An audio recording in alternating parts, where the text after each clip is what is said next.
Today I could have possibly saved the best for last when it comes to engine swaps this month, because this is a Subaru 22B, an absolute icon that will set you back 170,000 credits in Gran Turismo 7. Now you might be thinking to yourself, whoa, okay, that's a bit pricey for a Subaru, but you gotta remember this is an extremely rare Subaru because there were only 400 ever created. This Subaru saw whatever they had in the Group B, well, in the rally car, and just made it road legal. I love when manufacturers used to do that there, but this is your road going race car. That's exactly what this is, and that's why there's only 400 ever in existence. So yeah, it is gonna cost a pretty penny, but when it comes to handling, what does it feel like? Well, you will notice some four-wheel drive skids, but most of the time you will find understeer, and that's due to the fact of, well, the car is four-wheel drive, and in GT7 four-wheel drive means you are gonna understeer. How badly, that's completely up to you, but luckily with the Subaru we see standard it does come with a torque vectoring differential, so you can slightly tweak it. It's not as customizable as the one you can purchase, but look, the fact that it comes with its standard is just, it's so ahead of its time. The acceleration, the top end speed of it, it's fun, it's nice, it's a good pull, and we actually just make some really good ground around the circuit. Now when it comes to lap times, we see it's not really the best, because look at this. We are gonna set a lap time around Kyoto Driving Park around the 1 minute and 57 second mark, which frankly isn't really that fast. But anyway, now we see fully upgraded, the standard engine produces 545 brake horsepower and comes in at a weight of 990 kgs, which is quite an improvement over the car's standard 289 brake horsepower. So it should be quite an exciting experience now with the car fully upgraded. Now with the Subaru being fully upgraded, the pull that this car has is really strong. I mean, look at this, we are doing 250, 260 before we need to slam on the brakes to make around the first corner around Kyoto Driving Park. And when we slam on the brakes, it's such an instantaneous experience. There's no point where you slam on the brakes and the car is still like rolling forward. It works, it's slowing down.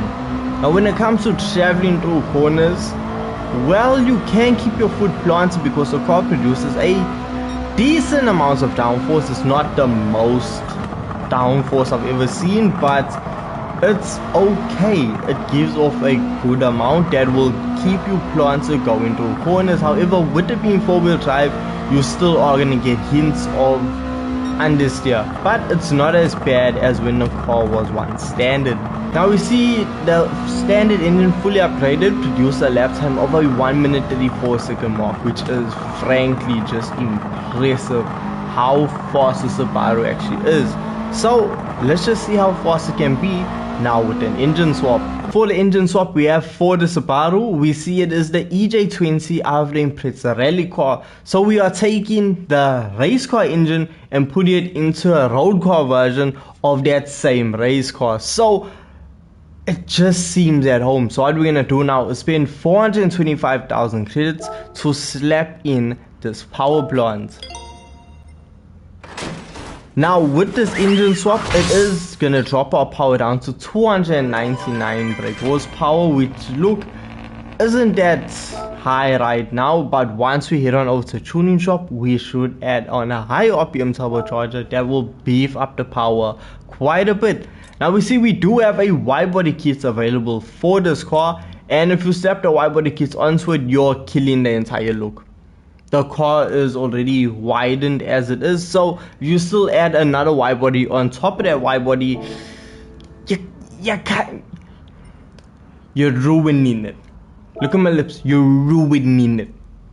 Now for customization options, we see we have one option for a front lip, we have one option for a side skirt, and then lastly we have one option for a wing, and that's a wingless option or your customizable wing. So that's really all of the customization options you have. You can add a roll cage, toe hook, bonnet pins, you know, the usual generic stuff. No front grille customization, so that's really all you have customization wise for the Subaru. So let's head on over to the tuning shop. Now with the Subaru having a race car engine, well, it limits us to what we can actually do to it. As you can see, most of the parts are non-applicable except for this bad boy right here, the high RPM turbocharger, and if we spend 18,800 credits, it will now boost the power up to 788 brake horsepower, almost 500 horsepower being added by the single mod. So honestly, we cannot complain. All I know is this is going to be extremely fun to now use around the circuit. So let's test it out. As soon as you get control of the vehicle, immediately you can feel that there is a massive difference. You can feel the power increase, and it's just such a dramatic change. We see coming down Kyoto's driving park straight away, we are now doing 200 and almost 90 kilometers per hour before we need to slam on the brakes and make it around the first corner. Now that's the thing, when we make it around the first corner, we still have a ton of downforce, just keeping the car extremely planted and allowing us to take corners quite aggressively and know that we're still gonna make it out the other end. Now the biggest change has to be just the acceleration. The acceleration, once the car hits boost, woo, it's like you're getting thrown in the back of your seat. The car just puts its power down extremely well, and it sounds so nice when you jump into the interior cam of this car.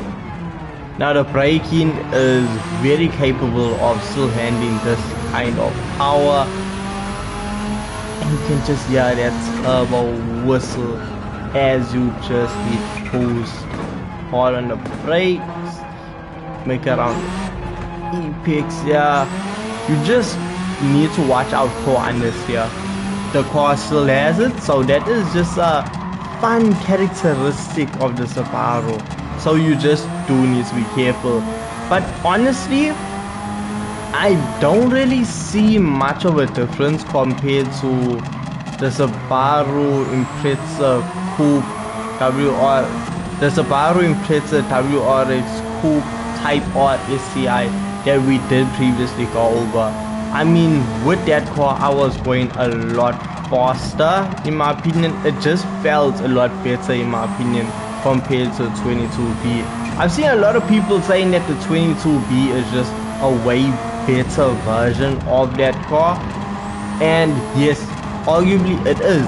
But for me right now, with the way that the cars are set up and the way that it just feels, I had a much better experience with the Coupe over the 22B. Don't get me wrong, the 22B is still fantastic, but the Coupe was just better in my opinion. I know it's a hot take and not a lot of people will agree with me on, but I don't know, there's just something about the other Subaru that really spoke to me.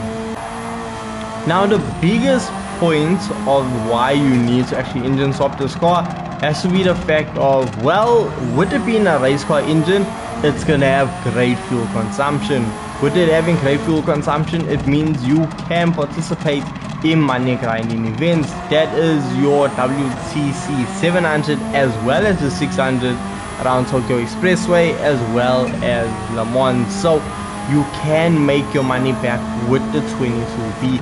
It is something you're able to do because with this car's engine, it is not the lightest on fuel, but it is more than capable of getting those events done with absolute ease, no stress whatsoever. So if you do want to use, or if you are looking for a vehicle to use for money grinding, to just add a new car into rotation, well, look no further than the 22B.